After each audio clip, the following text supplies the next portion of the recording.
Olá, boa noite. Muito obrigado por estarem aí desse lado. Antes de mais, desejamos um feliz dia da família, uma vez que hoje comemoramos este dia, que para nós, aqui no Pai, a Mãe e eu, é todos os dias, mas esperamos que tenham festejado da melhor forma e aproveitado este dia da melhor forma. Para me acompanhar nesta entrevista, a nossa convidada, hoje temos Lara. Olá, Lara, nervosa nesta tua Boa noite. estreia? Um bocadinho. Pronto, mas pronto, eu não, vais ver que no final vais ficar com um bom sentimento de missão cumprida. Eu acho que sim. Eh, Hoje a nossa convidada é a Fátima que nos traz um tema muito engraçado e que, de certa forma, significa brincar na rua, o envolvimento dos pais e de amigos. No entanto, assistimos, e não devido à nossa situação pandémica atual, a uma diminuição desta realidade. E isto por causa de uma situação que vai tomando grandes proporções na vida de crianças e adolescentes, que são os videojogos. Embora estes até possam trazer alguns benefícios, tanto no pensamento rápido, resolução de problemas, a questão de conseguirem arranjar estratégias para ultrapassar as situações, pode, no entanto, diminuir a relação social com os seus pares e isso implicar algumas alterações a nível relacional, pelo menos nesta questão. Da sua experiência, Fátima, e obrigada por estar aqui presente, tem notado alguma alteração a nível da criatividade e motricidade em crianças onde realmente os videojogos são uma realidade e em que aspectos é que os videojogos até podem ser benéficos? Olá, boa noite. Então, sim, sem sombra de dúvidas, e infelizmente de uma forma já bastante geral, porque videojogos, ecrãs já estão na vida das crianças há imenso tempo. Nós vemos bebés de 1 ano que já estão em frente a um telemóvel toda a hora da refeição, 2 vezes por dia no mínimo, ou durante outros momentos. Portanto, esses momentos e estas crianças que demonstram essas dificuldades já são quase que todas, não quero aplicar o termo, mas grande parte das mesmas acabam por estar presentes estes videojogos. E sim, sem dúvida que a nível da criatividade tem havido aqui alterações muito grandes. Porquê? Uh, É muito comum observar agora crianças de primeiro ciclo com muito menos capacidade de fazer o jogo simbólico, o tal faz de conta, o pegar num objeto e dar-lhe uma outra função que não aquela para o qual ele é desenhado. Em termos da criatividade na construção, por exemplo, de uma história, muitos educadores, pais e até professores notam dificuldade quando pedem à criança para criar uma história com 2 ou 3 imagens que eles apresentem e fazer todo um enredo, e sem dúvida que isso tem a ver em parte com esta questão dos videojogos, porque o que acontece é que normalmente é um entretenimento gratuito, não é? Sem grande pensamento, que está lá e já todo orientado. Mas claro que também tem os seus benefícios.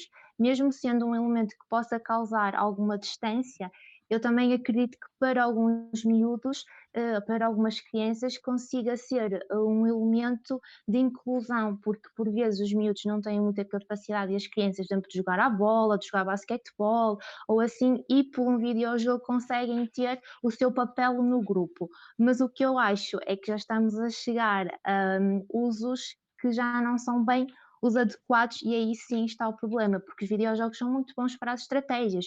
Um videojogo, um jogo de telemóvel, um jogo de computador pode ser útil numa intervenção terapêutica, se, por exemplo, for um jogo educativo, porque depois também temos esta questão, que é o jogo educativo e o que não é um jogo educativo, não é?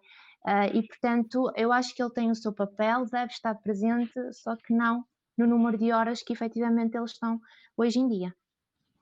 Hum, Deve ser mais ou menos da nossa memória comum, dentro da nossa faixa etária, não é? As recordações de brincarmos na rua, com os vizinhos, brincar com o elástico, brincar com os berlindes e jogar à bola.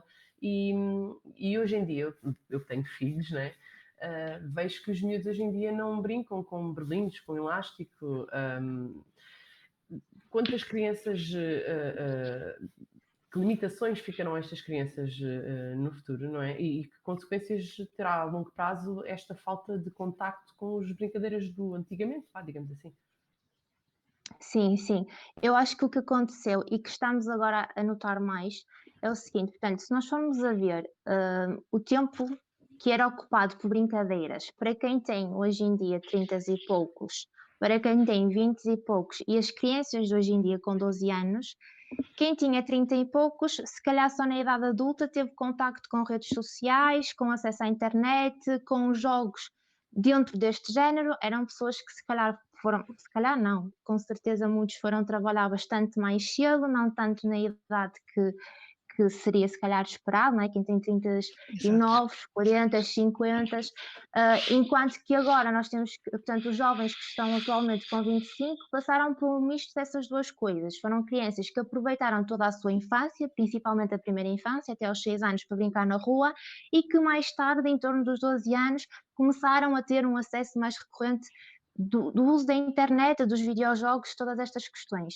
E temos as crianças de hoje em dia, que é só ecrãs e que realmente pouco vão lá fora. Portanto, o que aconteceu aqui foi que o que era principal antigamente está a ser o oposto, e o tempo que era usado para brincar na rua, brincar com os outros, fazer jogos tradicionais, fazer outro tipo de atividades e outros jogos, está a ser colocado um pouco de lado. E claro que isto vai ter repercussões, e nós já conseguimos observar algumas a nível escolar. Nunca houve uma geração em que houvesse tanto para falar do desenvolvimento, ou se calhar até indicar, olha, porque não sabe saltar ao pé coxinho, não sabe correr ao fazer um recado, está com dificuldades de atenção, não para quieto numa cadeira. E isto tem tudo a ver com esse tempo que está a ser trocado do brincar, tanto o brincar livre, o brincar encaminhado, o ser um jogo, para estas questões. E acho que aqui realmente nós já começamos a observar essas consequências, por assim dizer, nos nossos filhos, nos filhos de quem os tem, que não é o meu caso, mas nos filhos, nos sobrinhos, pronto, nestas crianças de hoje em dia, por assim dizer. E estes jogos que a Lara falou e que a Fátima agora também mencionou um bocadinho, no jogo livre ou orientado, isto são denominados os jogos tradicionais, não é? Afinal, o que é realmente um jogo tradicional, aquele que se está a perder atualmente, e de que forma é que ele pode ajudar a nível do desenvolvimento, porque antes nós fazíamos isto de uma forma inata, não é? Que é aquilo que a Fátima estava a dizer, quer dizer, nós brincávamos no recreio e tudo bem. Agora há falta disso. O que é que isto ajudou nesta parte do desenvolvimento? Sim, é assim, o jogo tradicional, eu até fui ver um bocadinho o que é dito a nível da escrita, é considerado um jogo tradicional aqueles jogos típicos de uma zona geográfica, portanto são influenciados pela zona em que é criado, no norte, no sul são um bocadinho distintos, são jogos relativamente antigos que são passados de geração em geração por conto do pai, do avô, etc., e que normalmente não têm influências de outros objetos, mas aqui é em que pode às vezes ter um outro material, mas sem dúvida que as tecnologias não estão incluídas. Portanto, tudo o que é tecnologia está fora, pode ter algum material, algum objeto específico, normalmente não tem, ou a maioria não tem, porque faz recurso do próprio corpo ou de objetos da natureza, portanto, daquilo que encontramos na natureza.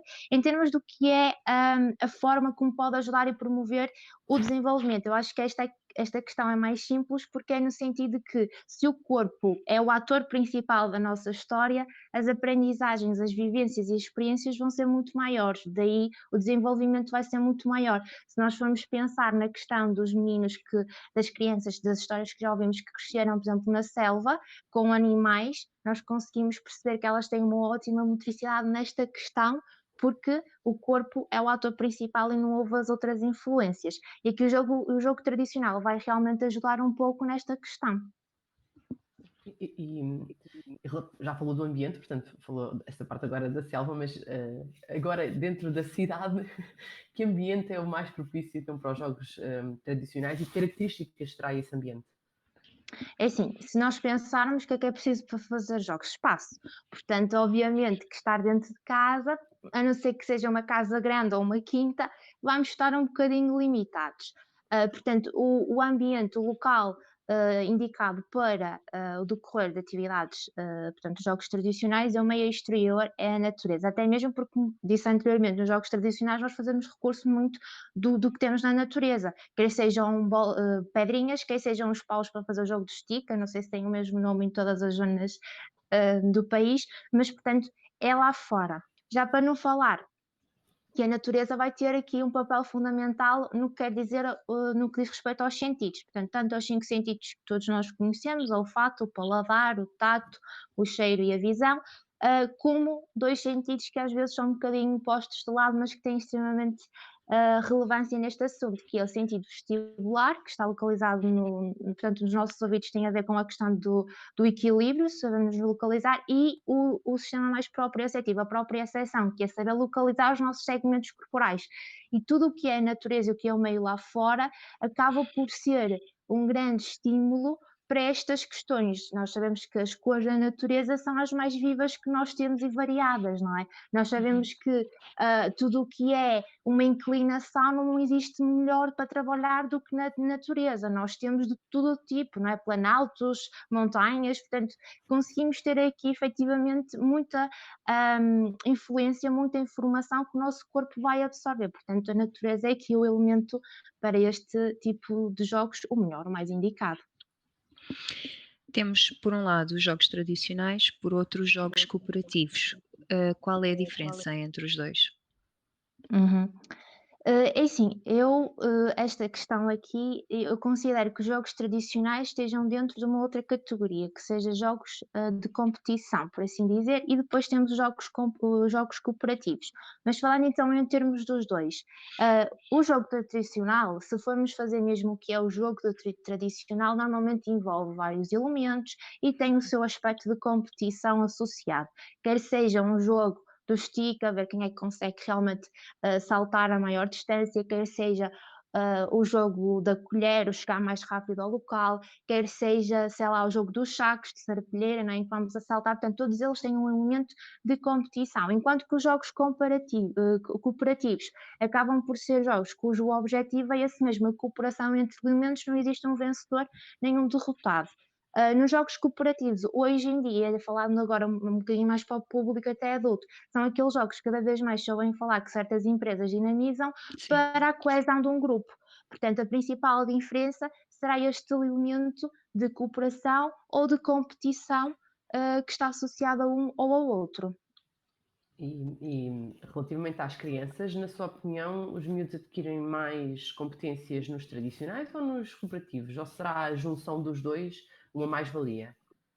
Eu acredito que é a junção dos dois, porque se nós formos pensar no que é pedido num jogo cooperativo, nós temos elementos como a empatia, o trabalhar em equipa, que, por exemplo, para questões depois para fazer o transporte para o trabalho escolar vai ser bastante importante, não é? Para as competências de saber trabalhar em grupo, etc. E temos também o jogo tradicional, assumindo aqui que o jogo tradicional está um bocadinho relacionado com o jogo de competição, que vai ajudar a criança a desenvolver outras formas de lidar com a frustração, por exemplo, quando perde, não é? Quando sai derrotada da situação ou quando ganha, na mesma com o trabalho de equipa, porque estamos a falar de jogos com trabalho de equipa e, portanto, eu acho que existem momentos em que um deve ser empregue e momentos em que o outro deve ser empregue. Tudo depende um bocadinho da criança que temos à frente, dos miúdos que temos à frente, ou até dos objetivos, ou daquilo que se queira trabalhar. Acho que um deve ser colocado à frente do outro, podem ser misturados, que acho que realmente será o que mais contribui para isto, não é? Eu faço consulta de enfermagem de saúde infantil e uma coisa com que me deparo é que cada vez, como falámos logo no início, o uso do telemóvel é uma realidade. E quando penso na escola e quando muitas vezes abordo isto com as crianças, elas nunca me dizem, nem mesmo as mais pequenas, que jogaram este jogo ou que sabem jogar o outro, coisas que, tal e qual como a Lara disse, nós fazíamos na nossa infância. Nós estaremos neste momento a menosprezar um bocadinho a parte da brincadeira, da importância da brincadeira e do jogo nas escolas? Sim, eu sobre esta questão, eu gostaria de falar de uma pessoa externa que tem falado muito e que se calhar já ouviram falar, que é o professor Carlos Neto.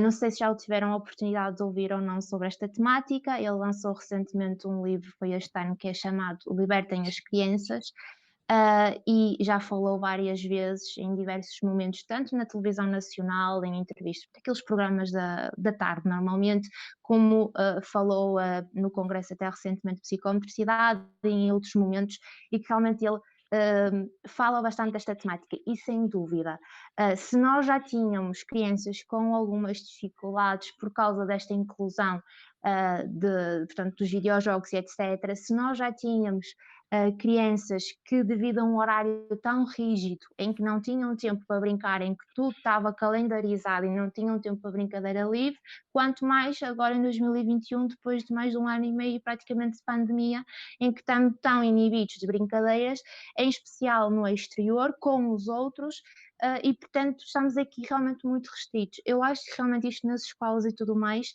o tempo de brincadeira devia ser um bocadinho levado mais a sério e valorizado, tanto com a inclusão de mais tipos, por exemplo, de parques infantis dentro das escolas, porque nós passamos em muitas e eles não existem, não é? Não, de Como todo. dar mesmo, não é? Como dar mesmo tempo livre para a criança poder brincar livremente com os próprios recursos que a escola tem, ou mais ou menos, mas dar esta oportunidade. É a mesma situação, por exemplo, deixá-los brincar, não é? As próprias crianças, hoje em dia, devido a quase que à teoria da higiene, não sei se é bem este nome que se dá, mas portanto, houve aqui uma questão associada a que as crianças não se podem sujar. E este medo está tão enraizado agora que os próprios funcionários, se vem a criança a dirigir-se para a terra, meu Deus, eu vou buscar o miúdo, porque senão quando a mãe vier ou o pai eu já vou ouvir porque ele está todo sujo de lama ou outra coisa qualquer. E portanto, até estas mesmas coisas que antigamente ninguém se importava da criança se chegar lá com as calças rasgadas e nem sequer perguntava o que era, ao menos divertiu-se o dia todo, hoje em dia isso não acontece. E portanto está a ser cada vez mais limitado, o tempo de brincar está a ser cada vez mais posto de lado e não deve ser, porque é brincar que a criança vivencia e experiencia questões muito importantes para o seu desenvolvimento. Até porque nesta sequência, daí surgirem outras filosofias, outras metodologias de ensino, não é? A Montessori, Waldorf, porque valorizam o contacto da criança com os diferentes elementos, não é? E a questão do sujar, por isso é que se diz que uma criança suja é uma criança feliz, quer dizer que aproveitou o dia de uma outra forma, não é? E o manipular brinquedos, manipular a terra, as flores, tudo isto lhe dá uma outra aprendizagem, não é? Que hoje em dia não é assim tão valorizada. Sim. Falou na escola, na sua opinião, para a criança será importante também a participação dos adultos, quer os pais, quer os professores, nas brincadeiras didáticas? Sim, eu considero que seja relevante a inclusão de pais e adultos. Numa live que fizemos anteriormente sobre a frustração, essa inclusão também deve ser um bocadinho medida e não deve ser a todo o momento. A criança deve ter tempo para a sua brincadeira livre, para estar lá sozinho e explorar, mas eles podem ser incluídos. A questão aqui é quando o adulto é incluído na brincadeira com a criança, o adulto está a ser incluído, ele é o secundário, a criança apresenta o papel principal. Portanto, por favor, não vai ser o adulto a escolher a atividade, não vai ser o adulto, se a criança quiser brincar com plasticina, dizer, ai que vais sujar tudo. Portanto, o adulto quer brincar com a criança, faz bem em brincar, os pais devem brincar com os filhos, cria relação, cria laços, podem ensinar algumas coisas, mas deixar a criança liderar a brincadeira. E se não estiverem assim com tanta energia, mais vale ficarem um bocadinho de fora, ver do lado de lá, deixar a criança brincar sozinha e de vez em quando ir lá perguntar se precisa de alguma ajuda, se quer algum brinquedo, se não chega alguma coisa, mas sempre papel secundário, porque a criança já todo o seu dia vive ele como secundário, em que é o horário do pai, é o ir mais cedo porque o pai ou a mãe vai trabalhar, é o ir buscar porque não sei o que é agora comer. Portanto, vamos deixar no momento do brincar a criança ser a protagonista da situação. Portanto, a lógica será o adulto brincar com a criança e não a criança a brincar com o adulto. Sim, exatamente.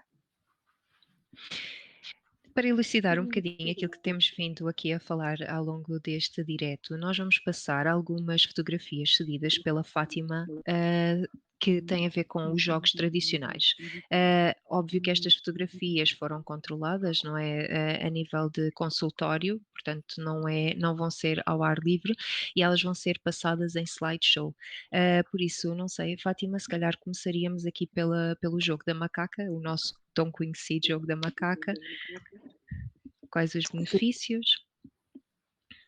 Sim, então, como a Núria disse e muito bem, portanto, são adaptações. Portanto, neste momento nós não é um jogo em que temos, por exemplo, os colegas. Portanto, eu gosto de levar este tipo de atividades da melhor forma que posso, e devido a questões logísticas, muitas vezes não é possível irmos mesmo ao exterior, portanto temos que nos adaptar um bocadinho. Mas mesmo assim, então trouxe o jogo da macaca, no caso aqui, e transformando um bocado aquilo que é o jogo tradicional, não visivelmente, porque aparentemente penso que tenham visto um jogo tradicional da macaca, foi escrito num papel, foi colado, pronto, a criança está a brincar, é numerada a macaca, tem os saltinhos unipodais, ou seja, o pé coxinho, isso é tudo aquilo que é o tradicional. Mas eu, para a sessão, tendo em conta o plano traçado para a criança em questão, quis incluir, por exemplo, noções matemáticas e como antes da criança lançar o elemento que atira, não é, para a macaca, faz uma pequena conta que vai dar um resultado que é o que ela deve encontrar na macaca. Portanto, estamos aqui a trabalhar a coordenação ou com a manual, porque eu estou a pedir para atirar para, vamos supor, para o número 4, fez a conta e deu o 4, as noções matemáticas, uma questão de equilíbrio, de reajustes posturais, porque a criança ao saltar e baixar e erguer em pé coxinho envolve aqui muito controle postural, temos questões do equilíbrio, portanto, dela saber saltar dessa forma, o conseguir apanhar, a atenção, a concentração, envolvidos sempre neste jogo e muitas outras coisas, que depois depende um pouco do olhar de cada um, não é? Relativamente ao jogo do ovo ou do cântaro, que também passámos aqui as imagens. Uhum. No jogo do ovo, foi adaptado, não é um ovo que temos mesmo na colher, por uma Certo. questão também de não haver desperdício alimentar. Normalmente esse é alterado para uma batata, mas no caso aqui eu utilizei um pompom por uma questão de ajuste da força, portanto a criança compreender, porque depois eram alterados objetos, e têm diferentes pesos, a criança tem que efetuar diferentes tipos de força, portanto fechar mais ou menos os diferentes controlos, a nível da face e tudo mais. Temos também questões de coordenação e de agilidade para se mover pelo trajeto que depois foi pedido, do próprio equilíbrio, da coordenação com a colher e todo o seu corpo. E no caso do jogo do cântaro, da púcara, não sei como é que chamam na zona, mais uma vez foi alterado, não é mesmo de barro, porque não queremos aleijar aqui ninguém, mas portanto tem os mesmos objetivos. E neste caso, sendo vendado, tem uma questão um bocadinho diferente dos outros, que tem a ver com a confiança, porque estar de olhos fechados para muitos meninos é muito difícil, até mesmo na hora de dormir, para alguns casos podem implicar aqui algumas dificuldades. Temos questões de propriocepção, da criança saber identificar como é que está posicionada, porque está de olhos fechados, não está a ver, não consegue saber, não é? E portanto estamos a trabalhar aqui uma outra questão. Neste caso eu dava indicações verbais de direção para a criança se aproximar e afastar, portanto todas as noções de direções, esquerda, de direita, para a frente, para trás, de espaço, não é? Do espaço que o seu corpo ocupa, e portanto são jogos realmente muito ricos em questões que podem ser trabalhadas. Agora que o bom tempo vai regressar finalmente e os dias vão ficar mais longos, que sugestões pode deixar aos pais? É assim, eu acho que isto eles já devem estar um bocadinho cansados de ouvir, mas é tirar tempo para brincar com os pequeninos, irem ao parque, de explorarem algum jogo que os pais eles próprios gostaram na altura, ou até ensinar algum jogo, porque o jogo tradicional é isto mesmo, é passado pelos nossos pais, pelos nossos avós, o jogo do peão, tentar encontrar. Eu sei que pronto, esta altura é um bocadinho difícil também, mas agora graças a Deus está a melhorar para se ir ao parque e tudo mais e estar com outras crianças, mas se às vezes forem crianças até da mesma família ou até colegas de escola que normalmente já frequentam o mesmo espaço, já estão juntas, pegar num tempinho, fazerem um piquenique, estão no exterior, questões de afastamento são possíveis de ter, e levar os outros miúdos para fazerem jogos, para os envolverem nas tarefas, para brincarem, não se preocuparem tanto em estruturar todo o horário da criança, em que ela tenha deixar brincar livremente, porque quando a criança brinca, ela está a aprender, quando a criança explora, quando ela está desde o gatinhar até ao saltar, até ao falar e fazer representar uma peça, por exemplo, são tudo competências extremamente importantes e que quanto mais forem exploradas, quanto mais conseguirem trabalhar melhor, mesmo os próprios pais, às vezes nós ouvimos que queremos ensinar os filhos a comer sopa e a gostar de sopa, mas nem nós comemos sopa à refeição. Os miúdos fazem por imitação, portanto, às vezes, deixar de lado também um pouco toda a rigidez do que é o horário do adulto, envolver-se na brincadeira e fazer o melhor exemplo, porque através dos exemplos eles fazem a imitação. Porque por mais que, e sim, o nosso DNA nos dá, digamos que programado certo desenvolvimento, nós, tal como o exemplo do menino que está na selva, nós tivemos, por mais que esteja no DNA, se não houver imitação, se não houver exemplo, se não houver espaço para esta brincadeira, ele não surge. E portanto nada melhor que brincar, é o remédio. E para todos os profissionais que nos estão a assistir ou que irão assistir a este direto posteriormente, que conselhos é que poderá dar, principalmente para crianças em idade escolar? Uhum. É assim, eu acho que é essencial tanto nós, os profissionais de saúde, estarmos atentos a algumas questões que por mais que possam ser um bocadinho diferentes daquelas que é aquilo que nós, trabalhamos, mas que nós temos algum conhecimento, pode não ser a nossa área, mas nós conseguimos observar e ver se está dentro do que é normal ou não, por exemplo, as etapas do gatinhar, as etapas do saltar, as etapas da criança se comunicar verbalmente e ser perceptível, quando a criança faz um desenho, tentar perceber um bocadinho, por exemplo, se o desenho é aquele que é mais ou menos esperado para a faixa etária, por parte dos professores, por exemplo, como é que a criança está a segurar um lápis, como é que a criança está a escrever, se faz muita força, se a criança até tem uma postura desajustada. Eu recordo-me como situações, por exemplo, de uma questão desta que veio por parte de um educador, minha no primeiro ano, que eu tinha dificuldades visuais e que foi a minha professora do primeiro ano que verificou. Por mais que não fosse ela, oftalmologista, optometrista, etc., notou a dificuldade, falou aos pais para ser tratado.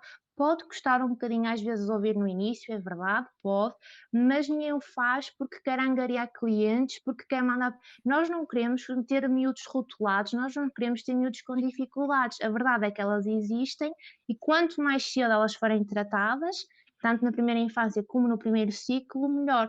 Portanto, observar a criança e ver realmente se alguma coisa pode estar ali um bocadinho fora do que é o esperado, falar, porque muitas vezes não tem que ser uma coisa grave, graças a Deus, muitas vezes é uma coisa que com um pequeno trabalho aquilo passa no instante, mas se for esquecida e posta de lado, não é? Ai, não é nada, ai, não é nada, por exemplo, a dificuldade visual, ai, não é nada, ai, não é nada, ai, não é nada. Quando vamos a ver, a criança vai pôr uns óculos que já têm imensa graduação e que fez bastante mal, porque a criança não conseguia ver, dificuldades de autoconfiança, não tinha os mesmos resultados, ficava aquém, começava a ter aqui inseguranças, não estava com os colegas, portanto, são tudo questões, utilizando aqui um exemplo um bocadinho externo, mas que é essencial todos nós estarmos, pronto, Atentos. associados e atentos. É isso, sim.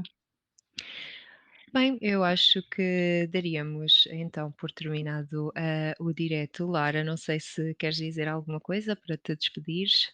Foi uma conversa agradável, acho que foi bastante útil, como mãe. Também aprendi um bocadinho, aprendemos sempre todos os dias. E pronto, espero que possamos conversar novamente, quem sabe. Fátima, agradecer-lhe mais uma vez. Realmente, como a Lara disse, foi bastante útil. Há aspectos desses que mencionou, úteis para os profissionais de saúde, que eu acabo por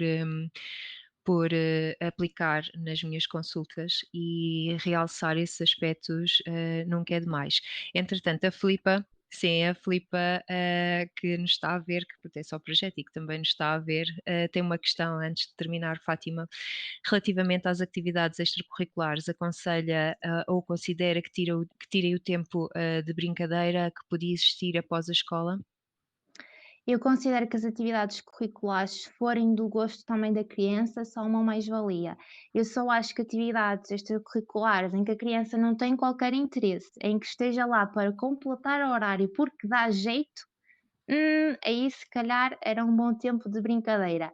Agora, se a criança tem expressão artística, se tem teatro, se tem mil e umas atividades extracurriculares que possam existir, mas a criança gosta de lá estar, se o professor, se o técnico responsável por essa atividade extracurricular pensa mais no que a criança pode aprender e desfrutar daquilo do que uma avaliação secundária, porque depois vemos algumas atividades extracurriculares extremamente rígidas, em que não, por exemplo, vou dar um exemplo que não quer dizer que tenha nada a ver, mas pegando um exemplo, por exemplo, de música, que muitas vezes assume um papel extracurricular, a criança tem que gostar de tocar um instrumento. Não importa ela estar a tocar tambor ou estar a fazer um instrumento de sopro. Não vamos forçar também a criança a utilizar um elemento que ela não goste. Se está numa atividade extracurricular, pode perfeitamente explorar todos, porque às vezes o gostar e o não gostar também é relativo, mas dar voz às crianças e não é, ok, nós agora vamos estar aqui, vamos fazer avaliações, vamos ser extremamente rígidos, tu não consegues, tu não fazes, tu tens que ir lá para casa para trabalhar e tens que treinar para saber.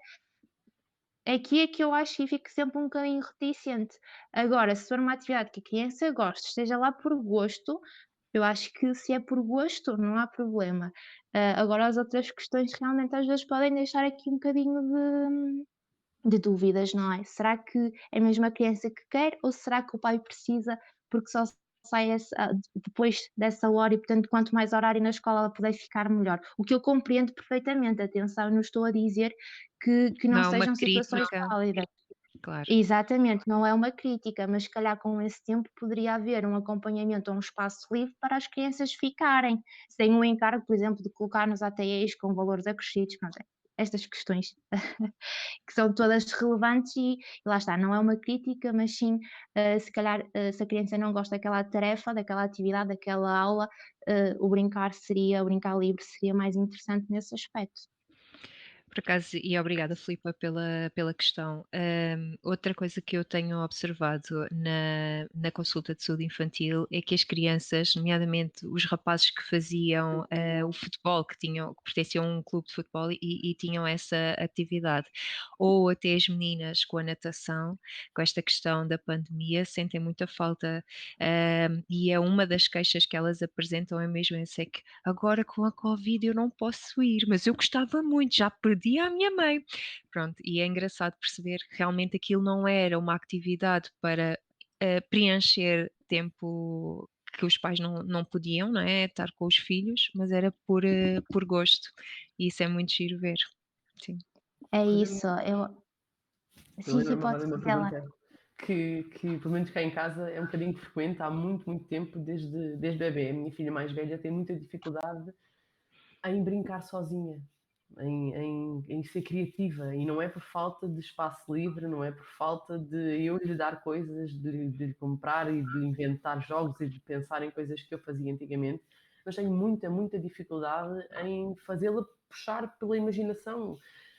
Ajude-me a mim, às outras mães, com certeza com filhos, se calhar, únicos, que não têm, agora em período de pandemia, que não podem estar com outras crianças, o que fazer?